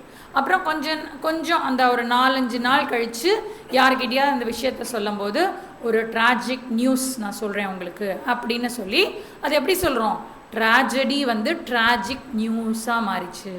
அப்புறம் இப்போ முந்தானேத்து வந்து ஒருத்தவங்க பேசும்போது அப்பா அப்படின்னா இல்லையா, அப்பா தவறிட்டார்ஜி, அப்பா இல்லை அப்படின்னு நான் சொல்கிறேன். அப்போ அந்த இடத்துல என்ன சொல்கிறேன், அது வந்து ஒரு இன்ஃபர்மேஷனாக இருக்குது. அன்னைக்கு ட்ராஜடியாக இருந்தது, கொஞ்ச நாள் அப்படியே வந்து அது ஒரு இன்ஃபர்மேஷனாக நான் இன்னொரு பர்சன் கிட்ட ஷேர் பண்ண முடியறது அப்படின்னு சொன்னால் இந்த ப்ராசஸ் எப்படி இருக்குது, பகவானே நமக்கு வந்து அந்த தாங்கிக்கக்கூடிய சக்தியை கொஞ்சம் கொஞ்சமாக கொடுக்கிறார். அதை நான் அக்செப்ட் பண்ணி அதோட இந்த சாஸ்திரத்தையும் படித்து இதெல்லாம் நான் வந்து புத்திரதார கிரகாதிஷு அனபிஷ்வங்க அதெல்லாம் நான் படிச்சுட்டே வந்தேன் அப்படின்னு சொன்னால் லைஃப்பில் ஏதாவது ட்ராஜடி வரும்போது அந்த ட்ராஜடியை எப்படி ஹேண்டில் பண்ணணும் அப்படின்னு எனக்கு தெரியும். அப்போ அதுதான் வந்து ஆகாத நிவர்த்தி அப்படின்னு சொல்லப்படுது. அப்போ எந்த சிச்சுவேஷன் வந்தாலும் சமமாக இருக்கணும் வாழ்க்கையில். ஆமாம், அந்த நேரத்தில் ரொம்ப துக்கமாக இருக்கும், ரொம்ப வந்து நமக்கு கஷ்டமாக இருக்கும், எனக்கு வாழ்க்கையில் இப்படி நடந்துருத்தே அப்படின்னு இருக்கும், நான் என்ன பண்ணேன்ற கேள்வி ஏகப்பட்டது இருக்கும். பட் அந்த நேரத்தில் என்னை ஃபஸ்ட்டு நான் ஹேண்டில் பண்ணுறதுக்கு தெரியணும் இல்லையா? அந்த ஹேண்டில் பண்ணுறது வந்து சாஸ்திரம் சொல்லி கொடுக்கும். அதனால தான் சாஸ்திரம் படிக்க வாங்கன்னு சொல்லிகிட்டே இருக்கோம். ஏன்னா நமக்கு இந்த இதில் பிறந்தாச்சுன்னா இதுக்கப்புறம் நமக்கு என்ன நடக்க போகிறதுன்னு ஏதாவது ப்ரெடிக்ஷன்ஸ் இருக்கா? ஒரு ப்ரெடிக்ஷனும் இல்லை. நீங்கள் கொண்டு போய் எப்பேற்பட்ட ஜோசியக்காரங்கிட்ட கொடுத்தீங்கன்னாலும் எதுவுமே ப்ரெடிக்ட் பண்ண மாட்டான். எல்லாம் நல்லா இருக்குச்சி, சூப்பராக இருக்குச்சி அப்படின்னு சொல்லிடுவான். அப்புறம் அங்கங்கே கொஞ்சம் டிட்பிட்ஸ் மாத்திரம், இந்த இடத்துல ஹெல்த் கொஞ்சம் அஃபெக்ட் ஆகும், இந்த இடத்துல கொஞ்சம் ஜாகிரதையாக இருந்துக்கோங்க, கொஞ்சம் ஓரளவு தான் சொல்ல முடியும், ரொம்பலாம் அவங்களால சொல்ல முடியாது. எப்பேற்பட்ட நல்ல ஜோசியராக இருந்தாலும் சொல்லவே முடியாது. அப்போ அந்த மாதிரிலாம் இருக்கும்போது நம்ம ரெடியாக இருந்துக்கணும். அதனால தான் பகவான் வந்து சுகதுக்கே சமே கிருத்வா, சுகத்தையும் துக்கத்தையும் சமமாக எடுத்துக்கொள், லாபம் அலாபத்தை, ஜெயம் அஜயத்தை சரியா எடுத்துக்கோ அப்படின்னு சொல்லி ததோ யுத்தாய யுஜ்யஸ்வ நைவம் பாப்பம் அவாப்சியசி அப்படின்னு சொல்லி பகவான் வந்து கீதையில் சொன்னார். அப்போ 4வது பாயிண்ட் வந்து ஆகதா நிவர்த்தி அப்படின்னு பார்த்தோம். 5வது பாயிண்ட் வந்து தக்ஷதா பிராப்திஹி அப்படின்னு சொல்லப்படுது. தக்ஷதா அப்படின்னு சொன்னால் திறமை, எனக்கு வந்து திறமை கிடைக்கும் அப்படின்னு சொல்லப்படுது. வெவ்வேறு விதமான திறமைகள் என்கிட்ட வரும். வெரி வெரி வெரி எஃபிஷியன்ட் பர்சனாக அவங்க இருப்பாங்க, ரொம்ப வந்து ஆற்றல் மிகுந்தவர்களாக இருக்கிறார்கள் அப்படின்னு சொல்கிறோம்ல, அந்த மாதிரி எனக்கு வந்து தக்ஷதா பிராப்திஹி, நான் வந்து வெரி வெரி எஃபிஷியன்ட் பர்சனாக நான் வந்து மாறுவேன். ஏன்னா என்னோடய எமோஷன்ஸ் சரியாக இருந்தது அப்படின்னு சொன்னால் என்னால் எதை வேணால் ஹேண்டில் பண்ண முடியும். எமோஷன்ஸ் டிஸ்டர்ப் ஆகிடுச்சு அப்படின்னு சொன்னால் முன்னாடி இருக்கக்கூடிய சின்ன விஷயத்தை கூட என்னால் ஹேண்டில் பண்ண முடியாது. ரொம்ப படபடப்பாக இருக்கேன் என்னால் ஒன்றுமே முடியல, இது வந்து சின்ன விஷயமா இருக்கலாம், ஆனால் என் மனசு இப்போ வந்து ரொம்ப படபடன்னு இருக்கு, அதனால நான் ஹேண்டில் பண்ண முடியும் அப்படின்னு நம்ம சொல்கிறோம். அப்போ அந்த இடத்துல எனக்கு அந்த எக்ஸ்பர்டீஸ் இருக்கும், அதை பண்ணக்கூடிய சக்தி இருக்கும், ஆனால் என்னோட படபடப்பு எமோஷ்னல்னால என்னால் அதை பண்ண முடியலை. நல்லா படிச்சுட்டு போன அன்னைக்கு எனக்கு ஏதாவது ஒரு நடுவில் ஒரு எமோஷ்னல் டிஸ்டர்பன்ஸ் வந்துடுது அப்படின்னு சொன்னால் என்னோட ஹையஸ்ட் ஐக்யூ இருந்து கூட, எப்பேற்பட்ட புத்திசாலியாக இருந்து கூட அவனுக்கு எமோஷ்னல் ஹேண்டில் பண்ண முடியல அப்படின்னு சொன்னால் அந்த பர்சனுக்கு ஐக்யூ இருந்து பிரயோஜனம் இல்லை அப்படின்னு சொல்லப்படுது இல்லையா? நம்ம பார்க்குறோம்ல, நிறைய படித்தவங்கலாம் என்ன பண்ணுறாங்க, தவறான ஒரு முடிவுக்கு போகிறாங்க இல்லையா? நல்லா படித்தவங்க ஐஏஎஸ் ஆஃபீஸரோட பொண்ணு வந்து ரீசெண்டாக ஒரு பொண்ணு அந்த மாதிரி ஒரு தப்பான விஷயத்தில் போய் ஈடுபட்டா. அப்போ இந்த மாதிரி வந்து ஐக்யூவெல்லாம் நல்லா இருக்கும், வீட்டில் அதே தான் படிச்சுட்டு இருப்பாங்க, அதே தான் பேசிகிட்டு இருப்பாங்க, இன்டெலிஜென்ட் லெவலில் நல்லா இருப்பாங்க, ஆனால் எமோஷன்ஸை எப்படி ஹேண்டில் பண்ணணும்னு தெரியல. அப்போ அந்த எமோஷன்ஸை நான் சரியாக ஹேண்டில் பண்ணேன்னா உலகத்தில் எதை வேணால் ஹேண்டில் பண்ண முடியும். அதனால இந்த சாஸ்திரம் படிக்க படிக்க எனக்கு வந்து EQ நல்லா வரும். எமோஷ்னல் கோஷன்ட் அப்படின்னு சொல்லுவோம். ஐக்யூ விட இன்டெலிஜென்ட் கோஷன்ட்டை விட எமோஷ்னல் கோஷன்ட் ரொம்ப ரொம்ப இம்பார்ட்டண்ட். அதுதான் வந்து தக்ஷதா பிராப்தி அப்படின்னு சொல்லி அது வந்து 5வது பாயிண்ட்டாக சொல்லப்படுறது. அப்போ நம்ம பார்த்தோம் அப்படின்னு சொன்னால் இதில் வந்து நிவிருத்தி எவ்வளோ எழுதியிருக்கீங்க? நிவிருத்தி எவ்வளோ எழுதியிருக்கீங்க? நிவிருத்தி 4 எழுதியிருக்கீங்க. அஜ்ஞான நிவிருத்தி, சம்சய நிவிருத்தி, விபர்யய நிவிருத்தி, ஆகதா நிவிருத்தி, தக்ஷதா பிராப்தி. அப்போ 4 விஷயம் என்னை விட்டு போகும். அஜ்ஞானம் போயிடும், அப்புறம் டவுட் போயிடும், குழப்பம் போயிடும். அதனால அதுக்கப்புறம் என்னது 4வது? அதனால எனக்கு இருக்கக்கூடிய லைஃப்பில் இருக்கக்கூடிய ஷாக்கிங்கான நியூஸ் எல்லாம் வந்து எனக்கு எப்படி எடுத்துக்கணும்னு தெரியும். ஸோ அந்த என்கிட்ட வந்து அந்த இம்பேக்ட் இருக்குல்ல, அந்த ஒரு நியூஸ் வந்த உடனே என்கிட்ட ஒரு ப்ராப்ளம் இருக்குல்ல, அந்த ப்ராப்ளமை என்னால் வந்து ஹேண்டில் பண்ண முடியும். அது வந்து ஆகதா நிவர்த்தி அப்படின்னு சொல்லப்படுறது. ஆகத்தானா ஷாக் அப்படின்னு அர்த்தம். அப்போ அதை வந்து என்னால் அதை என்னை விட்டு போகிறது. அதுக்கப்புறம் தக்ஷதா பிராப்தி அப்படின்னா என்னால் com composed mind, emotions handle பண்ணக்கூடிய மைண்டு கிடச்சிடுது அப்படின்னு சொன்னால் அது வந்து எனக்கு கிடைக்கும். அப்போ இதெல்லாம் தான் இந்த நம்ம படிக்கக்கூடிய தத்துவபோதம் டெக்ஸ்ட்டும் வந்து இதெல்லாம் எனக்கு கொடுக்கும். இந்த சாஸ்திரம் நம்ம படிக்கிறோம்ல, நம்ம தத்துவபோதம், இது வந்து அந்த 6 விஷயத்தை எனக்கு சொல்லி கொடுத்து இந்த 5 பலன்களை எனக்கு தரும் அப்படின்னு சொல்லப்படுறது. இப்போ வந்து இதுக்கப்புறம் இதில் இருக்கக்கூடிய சாந்தி பாட்டை அப்படின்னு சொல்லிட்டு நம்ம வந்து இப்போ சஹனா பவத்து அப்படின்னு சொன்னோம்ல, அந்த சஹனா பவத்துவோட மீனிங்கை வந்து நம்ம பார்க்க போகிறோம். அது வந்து நம்ம ரெகுலராக எல்லா கிளாஸஸ்லேயுமே சொல்லக்கூடியது இல்லையா?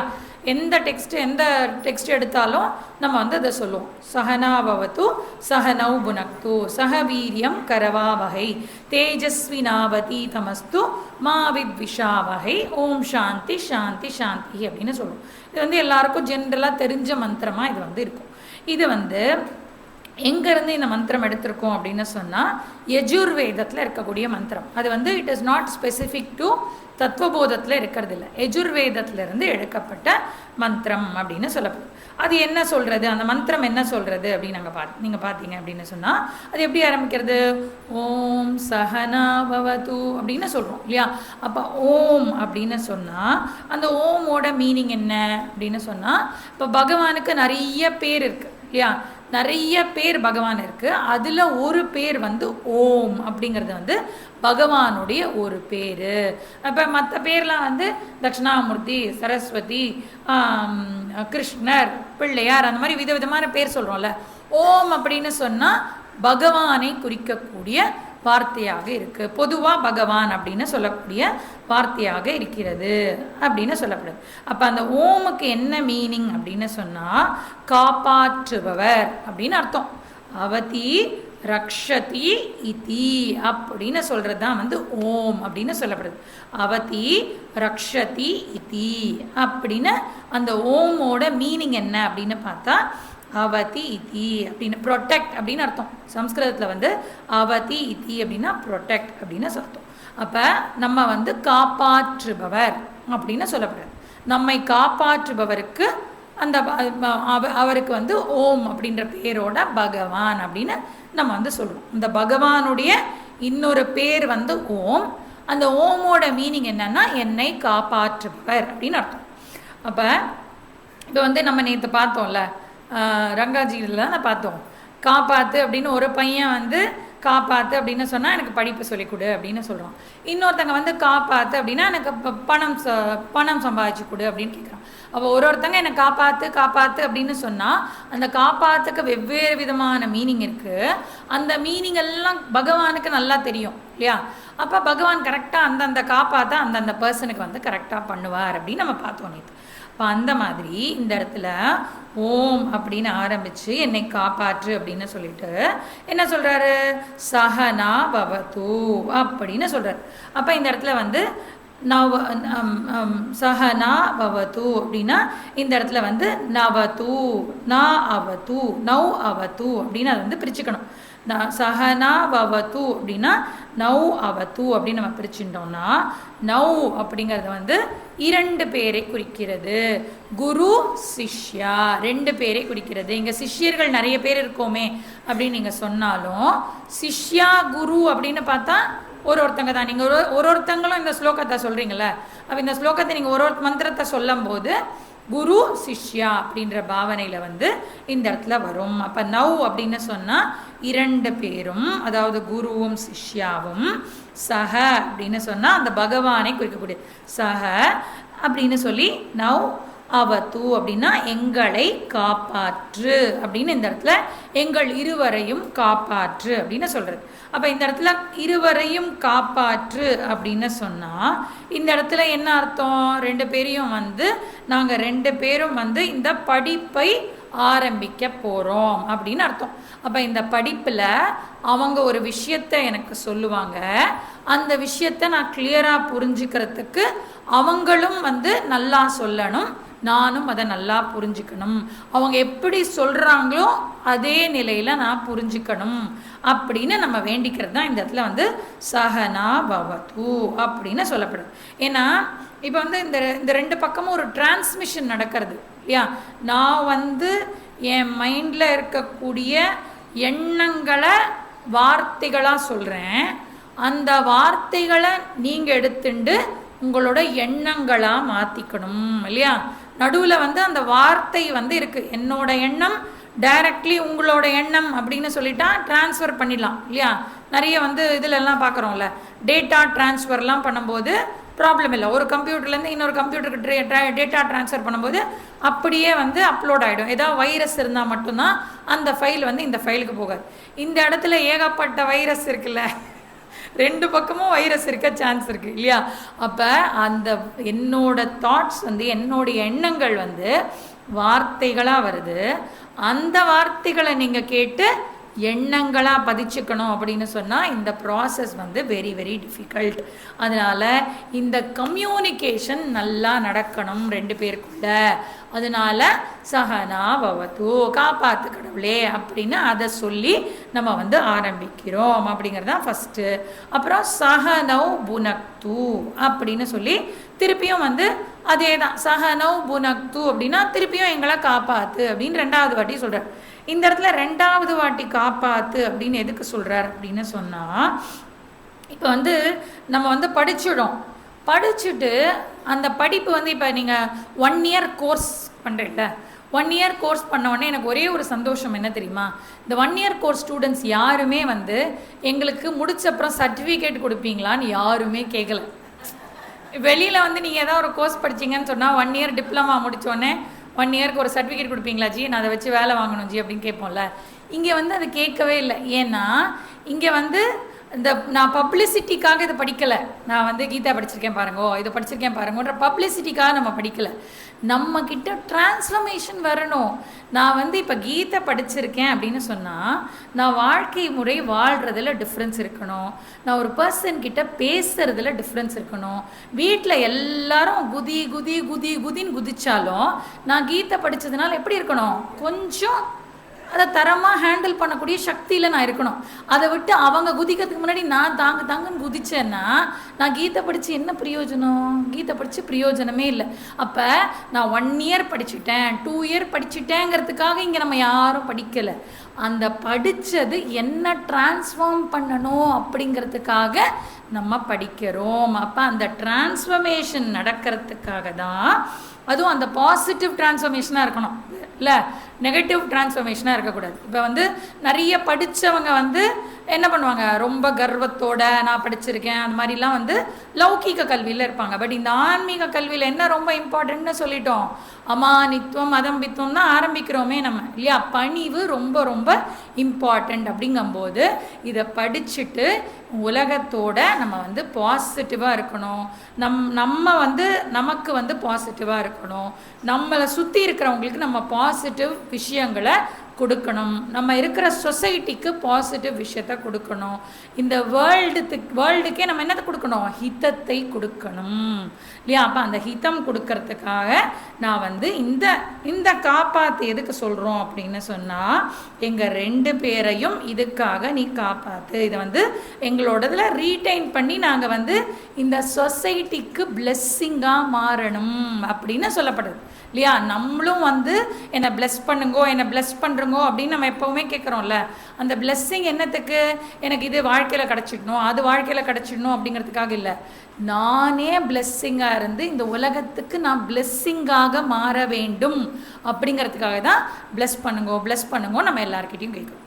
அப்படி வந்து இது வந்து சஹனௌ புனக்து அப்படிங்கிறது அதுதான் மீனிங்கு. அடுத்தது என்ன? சஹவீரியம் கரவா வகை அப்படின்னு சொல்லப்படுது. அப்போ இந்த சஹவீரியம் கரவா வகை அப்படின்னு சொல்கிறது என்ன அர்த்தம் அப்படின்னா, எனக்கு வந்து என்னுடைய எஃபர்ட் இதில் இருக்கணும். இப்போ வந்து பகவானுடைய கிருப்பை மட்டும் இருந்துட்டா போதாது, என்னோட எஃபர்ட் இருக்கணும். சாஸ்திரம் படிக்கிறதுக்கு பகவானுடைய கிருப்பை பரிபூர்ணமாக இருக்கிறது.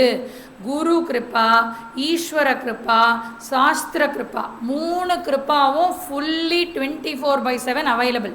நீங்கள் எப்போ வேணால் ஃபோன் பண்ணி எனக்கு ஒரு டவுட் இருக்குது ஜி அப்படின்னு கேட்கலாம்.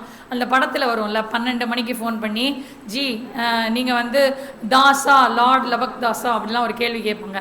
அந்த மாதிரி இல்லாமல் நிஜமாகவே ஜெனுவன் உங்களுக்கு டவுட்ஸ் இருந்தது அப்படின்னு சொன்னால் நீங்கள் எப்போ வேணால் ஃபோன் பண்ணி குரு கிட்டே கேட்கலாம். நான் வந்து உங்களை டிஸ்டர்ப் பண்ணலாமா அப்படிலாம் யோசிக்கவே வேணாம். எப்போ வேணால் ஃபோன் பண்ணி ஜி இந்த கிளாஸில் எனக்கு இது விஷயம் வந்து புரியல ஜி, எனக்கு வந்து இதை கிளாரிஃபை பண்ணுங்கள் அப்படின்னு சொன்னால் கிளாரிஃபை பண்ணுறதுக்கு குரு, அப்படி கிளாரிஃபை பண்ணுறவங்க தான் குரு. அப்போ குரு வந்து 24/7 அவைலபிள். சாஸ்திரம் புக்ஸு வந்து உங்கள்கிட்டயே கொடுத்துட்டோம். இந்த புக்கை வந்து திருப்பி இங்கே வச்சுட்டு போகணுன்னு சொன்னோமா? சொல்லலை. உங்கள்கிட்டயே எப்போவுமே அவைலபிள், எடுத்து வச்சு படிக்கலாம். உங்களோட நோட்ஸ் நீங்கள் எழுதிட்டீங்கன்னா அந்த நோட்ஸ் உங்ககிட்ட அவைலபிள். அப்புறம் பகவான் வந்து எப்போவுமே ரெடியாக இருக்கார். சூரியன் வந்து எப்படி எப்போவுமே வந்து அந்த இதை கொடுக்கறதுக்கு வந்து வெளிச்சத்தை கொடுக்கறதுக்கு ரெடியாக இருக்கோ, நம்ம தான் திரும்பி திரும்பி போயிடுறோம் இல்லையா? அதனால சூரிய வெளிச்சம் அப்பப்போ நம்ம எஃபெக்ட் ஆகுது. பூமி என்ன பண்ணுறது? திரும்பிகிட்டே இருக்குது. ஆனால் சூரியன் வந்து எப்போவுமே ஸ்டெடியாக ஒரே இடத்துல வந்து இருந்துகிட்டே இருக்கு. அந்த மாதிரி பகவான் வந்து எப்போவுமே ரெடியாக இருக்கார் நம்ம கொடுக்கறதுக்கு. இது 3ம் பக்காவாக இருக்கும். ஒன்றே ஒன்று தான் ப்ராப்ளமாக இருக்கும். என்னன்னா ஆத்ம கிருப்பா, அந்த என்னோட கிருப்பா. நான் வந்து என்கிட்ட முடிவு பண்ணி நானே வரணும்னு நினச்சா கூட அப்புறம் வரமாட்டேங்கிறேன். அப்போ அந்த மாதிரி இல்லாமல் நம்ம எஃபர்ட் போடணும். இது 3 ரெடியாக அவைலபிளாக இருக்குது. ஆத்ம கிருப்பா என் கையில் இருக்குது. அதுக்கு எந்த பகவானும் ஒன்றுமே பண்ண முடியாது. அந்த ஆத்ம கிருப்பாவை நான் தான் வளர்த்து கொள்ள வேண்டும். அதுதான் வந்து வீரியம் அப்படின்னு இந்த இடத்துல வந்து எதை சொல்கிறோன்னா பிரயத்தனை அப்படின்றத சொல்கிறோம். பிரயத்தனப்படணும். ஏன்னா திடீர்னு மனசு மாறிடும். கிளம்புற நேரத்தில் மனசு மாறிடும். இட்ஸ் ஓகே, இன்னைக்கு போவேன், நான் நாளைக்கு பார்த்துக்கலாம், இந்த கிளாஸ் விட்டால் ஒன்றும் ஆகாது, நம்ம அப்புறம் ஆன்லைனில் கேட்டுக்கலாம் அப்படின்னு மனசு மாறிடும். அதை வந்து சரி பண்ணி கொண்டு வரணும் அப்படின்னு சொன்னால் அதுக்கு என்ன வேணும்? அந்த வீரியம் வேணும், பிரயத்தனம் அவசியம். அப்போ பிரயத்தனமும் இம்பார்ட்டண்ட், ஈஸ்வர பிரசாதமும் இம்பார்ட்டண்ட். அப்போ தான் வந்து எனக்கு வந்து ஜெயம் கிடைக்கும் அப்படின்னு சொல்லப்படுது. அப்போ சஹவீரியம் கரவா வகை. அப்போ 2 பேருக்குமே வந்து அந்த எஃபர்ட் வந்து ரொம்ப ரொம்ப இம்பார்ட்டண்ட் அப்படின்னு சொல்லப்படுது. ஹார்ட் ஒர்க் பண்ணணும். ஹார்ட் ஒர்க் பண்ணாமல் எதுவுமே கிடைக்காது. அப்போ அதை வந்து பண்ணணும். அப்புறம் தேஜஸ்வி நாவதி தனஸ்து மாவித் விஷாவகை அப்படின்னு இருக்குது இல்லையா? அப்படின்னா என்ன அர்த்தம்னா நவ் அதீதம் அப்படின்னு இருக்கு 2வது வரி. தேஜஸ்வி நாவதீதம் அப்படின்னு இருக்கு இல்லையா? அப்போ நவ் அதீதம் அப்படின்னு சொன்னால் எங்களுக்கு வந்து நாங்கள் படித்தது வந்து மைண்டில் தேஜஸ்வி அஸ்து, மைண்டில் வந்து ரீட்டைன் ஆகணும். நான் எஃபர்ட் எடுத்து வந்துட்டேன் ஜி, படிச்சுட்டேன் ஜி, ஆனால் மறந்து போயிட்டேன் ஜி அப்படின்னு சொன்னால் அதுவும் முக்கியமான நேரத்தில் மறந்து போயிட்டா எவ்வளோ பெரிய கொடுமை இல்லையா? கர்ணனுக்கு என்ன ஆச்சு வாழ்க்கையில்? கர்ணனோட மிகப்பெரிய ப்ராப்ளம் என்ன? நல்லா ஃபுல்லாக படித்தான்ல வாழ்க்கையில். அவன் படித்த மாதிரி யாருமே வந்து அவ்வளோ சின்சியராக படிச்சிருக்க முடியாது. ஆனால் ஒரு சாபம் வந்துடுது அவனுக்கு. என்ன சாபம்? கரெக்டாக அவன் வில் எடுத்து அந்த மந்திரத்தை வந்து சொல்லி விடணும் அப்படிங்கும்போது அவனுக்கு வந்து மறதி வந்துடும். அந்த மாதிரி ஒரு சாபம். அந்த மாதிரி நான் கீதெல்லாம் ஃபுல்லாக படிச்சுட்டேன், யாராவது என்னை அப்படியே குத்தும் போது என்ன ஞாபகம் வரணும்? சுக துக்கே சமே கிருத்வா லாபா லாபோ ஜெயா ஜெயோ. அப்புறம் எனக்கு கோபம் வரும்போது ஆசை வரும்போது அது ரொம்ப ஆசைப்பட்டு நம்ம வந்து மைண்டை வந்து கன்ஃபியூஸ் பண்ணிக்கக்கூடாது. அந்த ஸ்லோகங்கள் ஞாபகம் வரலைனாலும் அந்த டீச்சிங் ஞாபகம் வரணும். அதனால் அந்த தேஜஸ்வி அப்படின்னு சொன்னால் அது வந்து என்னோட மைண்டில் ஃப்ரெஷ்ஷாக இருக்கணும். அதனால தான் நேற்றுலாம் நாங்கள் ஒரு ஆச்சாரியா வந்து சொன்னாங்க, இதை பற்றியே திங்க் பண்ணிக்கிட்டே இருங்க, உங்களுக்கு வந்து அது வந்து உங்களுக்கு புரிஞ்சிடும் ஒரு நாள். அப்போ என்ன பண்ணணும், ஃப்ரெஷ்ஷாக அந்த இங்கிலீஷில் சொல்லுவாங்க க்ரீன் இன் மை மெமரி அப்படின்னு சொல்லுவாங்க. ஃப்ரெஷ்ஷாக வச்சுக்கணும், இந்த டீச்சிங்கை ஃப்ரெஷ்ஷாக வச்சுக்கணும். அப்போ வரி தான் நமக்கு எப்போ பார்த்தாலும் ஃப்ரெஷ்ஷாக இருக்குது. ஒரு தடவையும் கவலைப்படுறோம். எப்படி புதுசாக கவலைப்பட முடியுமோ ஒரே பிரச்சனையை எடுத்துட்டு புதுசாக விதவிதமாக அதையே திருப்பி தேஞ்சு போன ரெக்கார்டு மாதிரி சொல்லிக்கிட்டே இருப்போம். இந்த பிரச்சனை அதை எப்படி எவர் கிரீனாக ஃப்ரெஷ்ஷாக வச்சுட்டு இருக்கோமோ இந்த டீச்சிங்கை ஃப்ரெஷ்ஷாக வச்சுக்கோ அப்படின்னு சொல்கிறார். அதுதான் வந்து தேஜஸ்வி அப்படின்றது வந்து இந்த இடத்துல வந்து தேஜஸ்வி அஸ்து அப்படின்னா என் மைண்டில் அது வந்து கிளியராக இருக்கட்டும். அடுத்தது என்ன, மாவித் விஷாவகை. இது வந்து ரொம்ப இம்பார்ட்டண்ட். அதுவும் இன்றைக்கி ஜென்ரேஷனில் ரொம்ப இம்பார்ட்டண்ட். என்ன அப்படின்னா, குருவுக்கும் சிஷ்யாவுக்கும் இடையேயான ரிலேஷன்ஷிப் இருக்குல்ல, அது எதுலேயுமே அஃபெக்ட் ஆகிடக்கூடாது. இப்போ மற்ற விஷயத்தில் நம்ம வந்து சண்டை போட்டுட்டு போய்ட்றோம் இல்லை, நீ வேண்டாம் எனக்கு, என்னோடய ஃப்ரெண்ட்ஷிப் வேண்டாம் அப்படின்னு போய்ட்றோம். அப்புறம் வெவ்வேறு காரணங்கள்னால வெவ்வேறு ரிலேஷன்ஷிப்பை நம்ம வந்து எனக்கும் அவங்களுக்கும் ஒத்து வர மாட்டேங்குது அப்படின்னு நம்ம வந்து சொல்கிறோம் இல்லை. அப்போ அந்த மாதிரி குரு கிட்ட சொல்லக்கூடாது அப்படின்னு வேண்டிக்கிறேன் நான். மாவித் விஷாவகை அப்படின்னு வேண்டிக்கிறேன். எனக்கும் அவங்களுக்கும் எந்த விதமான உரசல்களும் இருக்கக்கூடாது, ரிலேஷன்ஷிப் வந்து அஃபெக்ட் ஆகக்கூடாது. ஏன் அஃபெக்ட் ஆகக்கூடாது? ஏன்னா நம்ம படித்து முடிக்கணும், மோட்சம் புரிகிற வரைக்கும் படித்து முடிக்கணும் இல்லையா. அதனால் மாவித் விஷாவகை அப்படின்னு சொல்லி அந்த குரு எப்படி இருக்கணும் அப்படின்னு சொன்னால், இது ரெண்டு பேருக்குமே இந்த நம்ம சொல்கிறது வந்து ஸ்டூடெண்ட்ஸ்க்கு மட்டும் கிடையாது, குருவுக்கும் தான் இந்த ப்ரேயர். அதனால தான் குருவும் சொல்கிறா, சிஷ்யாவும் இந்த ப்ரேயரை சொல்கிறா. அப்போ குரு வந்து சிஷ்யர்கள்கிட்ட எப்படி இருக்கணும் அப்படின்னா, நல்லா அந்த கம்ப்ளீட் அஃபெக்ஷன் அப்படின்னா பற்று கிடையாது, ஆனால் அந்த லவ் வந்து குருவுக்கு வந்து சிஷ்யா மேலே இருக்கணும் அப்படின்னு சொல்லப்படுது. அப்போ குருவுக்கு வந்து கம்ப்ளீட்டாக அவங்க மேலே வந்து லவ் அண்ட் கேர் இருக்கணும். எந்த ஹெல்ப் பண்ண முடியும், இவ கிளாஸுக்கு வரதுக்கு நான் என்ன பண்ண முடியும் அப்படின்னு யோசிக்கணும். அப்போ குரு வந்து சிஷ்யர்கள் மேலே அன்பும் அவங்க மேலே வந்து அவங்களுக்கு ஒரு கேரிங்காக வந்து, அதுதான் நம்ம வந்து இதிலெல்லாம் சொல்லும்போது அஹேதுக தயா சிந்தோ அப்படின்னு சொல்லி நம்ம வந்து பூஜை பண்ணுவோம்ல, குரு பூஜை பாத பூஜை பண்ணும்போது அஹேதுக தயா சிந்தவே நமக அப்படின்னு சொல்லுவோம். அப்போ குரு கிட்ட என்ன இருக்கணும், தயை இருக்கணும், அந்த பர்சன் மேலே அன்பு இருக்கணும் அப்படின்னு சொல்லப்படுது. அப்போ குருவுக்கு லவ் அண்ட் கேர் இருக்கணும் சிஷ்யா மேலே. சிஷ்யாவுக்கு என்ன இருக்கணும் அப்படின்னு சொன்னால் பரிபூர்ண நம்பிக்கை இருக்கணும். நீங்கள் சாஸ்திரம் படிக்க வந்துட்டு எனக்கு இது நடக்குமோ நடக்காதோ, ஏதோ சொன்னாங்க நான் ஏதோ வந்தேன்ஜி அப்படின்ற எண்ணத்தில் இருக்கக்கூடாது. இந்த குரு இதை சொல்லி கொடுத்தால் எனக்கு புரியும் அப்படின்ற அந்த நம்பிக்கை இருக்கணும். பரிபூர்ணமாக குரு மேலே நம்பிக்கை இருக்கணும். அப்புறம் இன்னொன்று என்ன இருக்கணும், எனக்கு வந்து உங்கள் மேலே அன்பு இருக்கணும், உங்களுக்கு என் மேலே என்ன இருக்கணும், பக்தி இருக்கணும். குரு பக்தி வந்து இருக்கணும். நம்பிக்கை அண்டு பக்தி, அது ரெண்டும் வந்து ட்ரஸ்ட் அண்ட் டிவோஷன் வந்து ரொம்ப இம்பார்ட்டண்ட். சிஷ்யாவுக்கு வந்து ட்ரஸ்ட் அண்ட் டிவோஷன், குருவுக்கு வந்து லவ் அண்ட் கேர், இது ரெண்டும் வந்து ரொம்ப இம்பார்ட்டண்ட்டாக இருக்கணும். அதுதான் வந்து மாவித் விஷாவகை அப்படின்னு சொல்லி.